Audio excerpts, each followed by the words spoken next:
Imagine finding a piece of paper that shatters your entire world. A single document that proves the person you trusted most, the one who held your hand through your darkest days, was secretly tearing your life apart. My name is Kelly, and this is the story of how my uncle, Robert, stole my inheritance, a beautiful piece of land that was my family's heart and soul. But this isn't just about loss. It's about how I fought back, how I turned his betrayal into his downfall, and how I took his company, his pride, everything he valued. Stick with me, because by the end, you'll see what happens when greed meets justice. Let me take you back to where it all started. I grew up in a small town in the Midwest, surrounded by rolling hills and endless skies. Our family wasn't wealthy in money, but we had something priceless: land. My grandfather, Elias, had poured his life into those acres. Fertile fields, a cozy farmhouse, a sparkling lake tucked away like a secret. When he passed away, I was just 16, still a kid with big dreams. In his will, he left that land to me, not my parents, not my cousins, but me.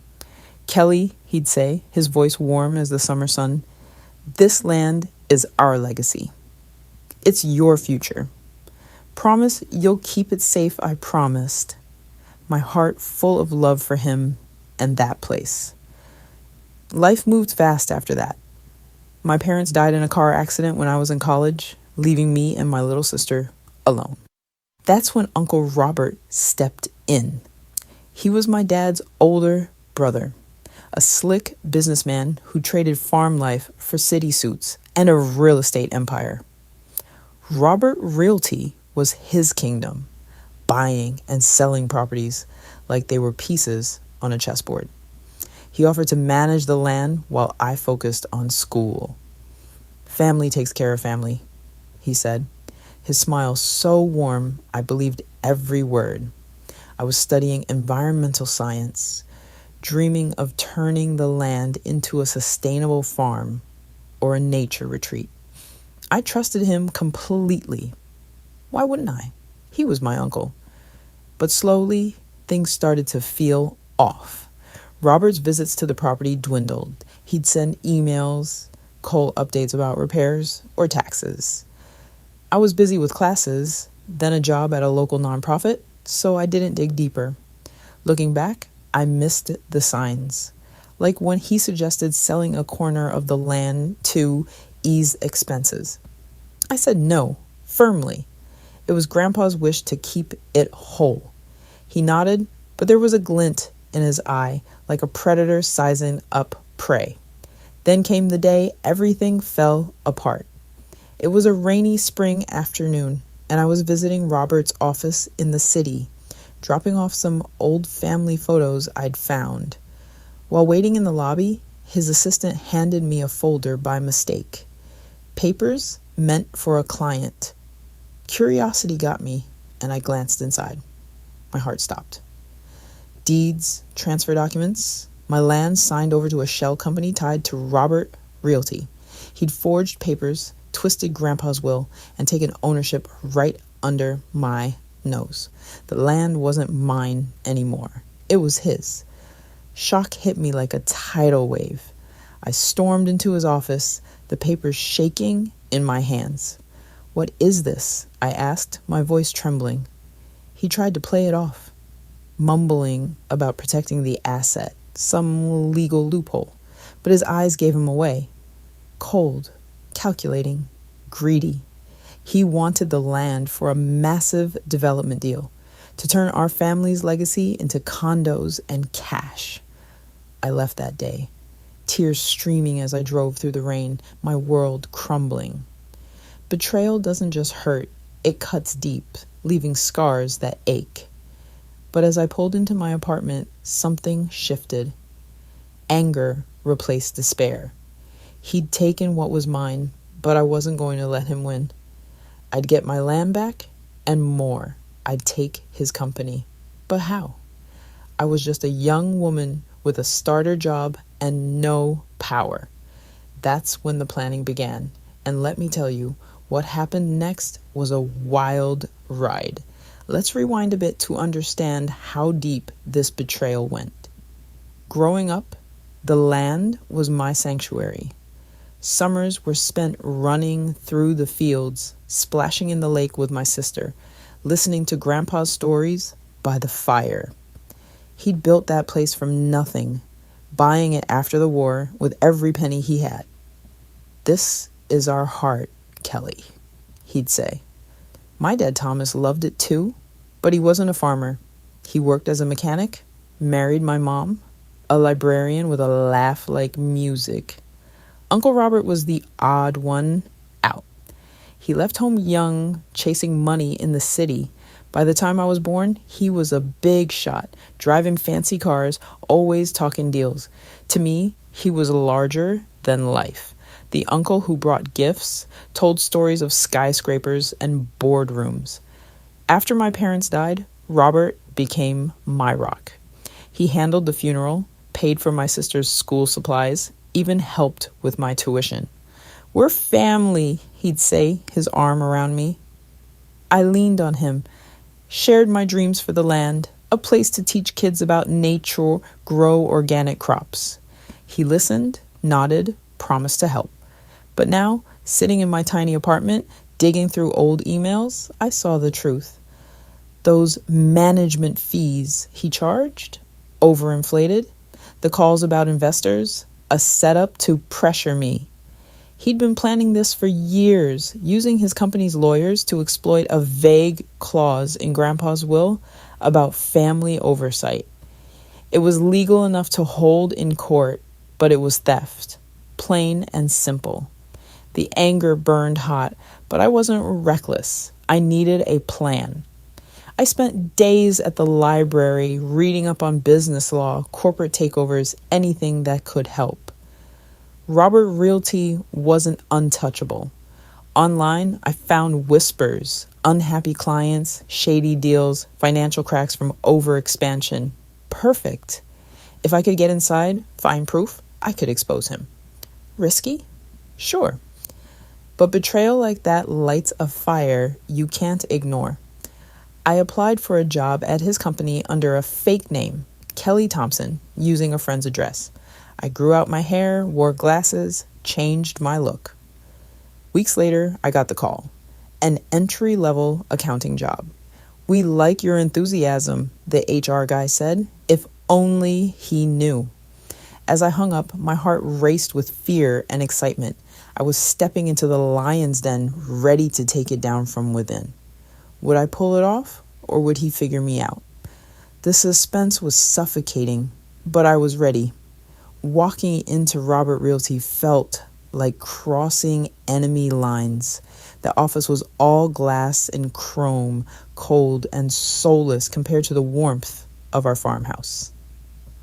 "Welcome, Kelly," my supervisor said, handing me a badge. I kept my head down, blending in, my pulse pounding. For weeks, I played the part, filing reports, learning the company's rhythm. I saw Uncle Robert striding through, barking orders. He didn't recognize me at first, thank God. But one day, in a crowded elevator, he glanced my way. "New here?" he asked, his voice casual. I nodded, muttering something about being grateful for the job. Inside, I was screaming. This was the man who stole my future, acting like nothing was wrong. I watched everything. The company thrived on quick property flips. Buy low, renovate cheap, sell high. But there were cracks. Over-leveraged loans, angry clients, rumors of tax games. I listened at lunch, picking up gossip. "Robert's ruthless," a coworker whispered. "He'll do anything for a deal." Another mentioned a big project, developing rural land into luxury homes. My land. My stomach churned. At night, I collected evidence, copies of sketchy contracts, emails hinting at bribes. It was risky. One wrong move, and I'd be caught. But each piece fueled me. Then a bombshell. In the archives, I found the forged deed to my land, tied to company funds. This wasn't just personal, it was corporate fraud. I could take him down, but I needed allies. I befriended Sarah, a senior accountant with her own grudges. He cut our bonuses, she grumbled one day, lives like a king while we scrape by. I nodded, planting seeds. Maybe it's time someone stood up, I said carefully. She agreed. The tension built, every day a tightrope walk. Would he notice the missing files? The whispers? Then a twist that hit like a punch. Sarah slipped me a memo. Robert was using my land as collateral for a massive loan. If the deal failed, the bank could take it forever. Shock turned to rage. He wasn't just stealing. He was gambling my legacy. That weekend, I drove to the property. Survey markers scarred the fields. Fences were down. Standing there, wind in my hair, I felt Grandpa's presence. This wasn't just land. It was love, memories, home. I wouldn't let it go. Back home, I refined the plan.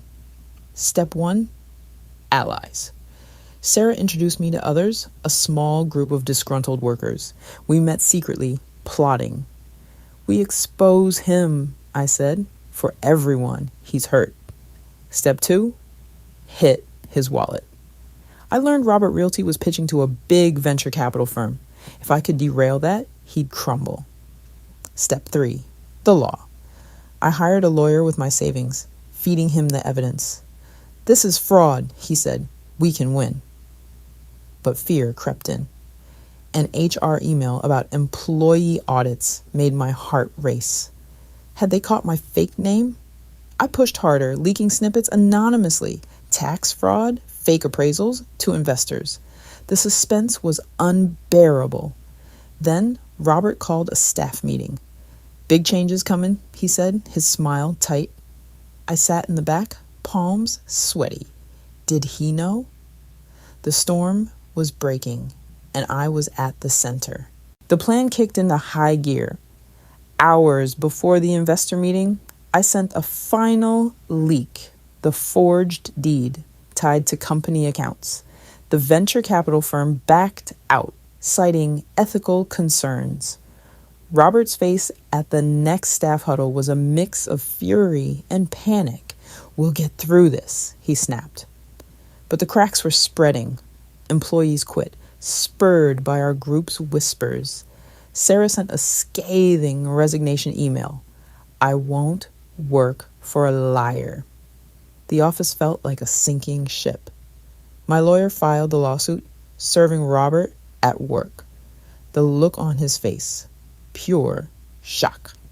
Fraudulent transfer, the papers read. He yelled about false claims, but the evidence was airtight. I kept pushing, leaking more to the press. A local paper ran it. Realty mogul accused of fraud. It went viral. His board turned on him, demanding he step down. The climax came in court. I stood up, revealing myself. Kelly Harper, I said, locking eyes with him. His jaw dropped. You? He whispered. You took my legacy, I said. Now I'm taking yours. The judge ruled in my favor. The land was mine plus damages. Regulators swarmed Robert Realty, finding more fraud. Fines piled up, assets were seized, the company collapsed. Emotions flooded me. Triumph, relief, a pang of sadness. He was family once, but justice felt right. I drove to the land, walked to the fields, felt the earth under my feet. Plans bloomed. A sustainable farm, a community space. Healing started. Robert faded away, his empire gone. He sent a letter once, apologizing. I was wrong, he wrote. I didn't reply. Some betrayals cut too deep. I quit my job, started my venture on the land with Sarah's help. Friends rallied, and life grew again. Looking back, the lesson is clear. Greed destroys, but justice endures. Robert's fall was his own doing, and my revenge was just the spark. Betrayal taught me caution, but it also showed my strength. If you've been hurt, know this. Your response shapes your future. Turn pain into power, and you'll find your way. As the sun rises over my land, hope grows. This isn't just an ending, it's a beginning. Thanks for listening to my story. What's yours? Share it below, and remember, no matter how dark the betrayal, justice always finds a way.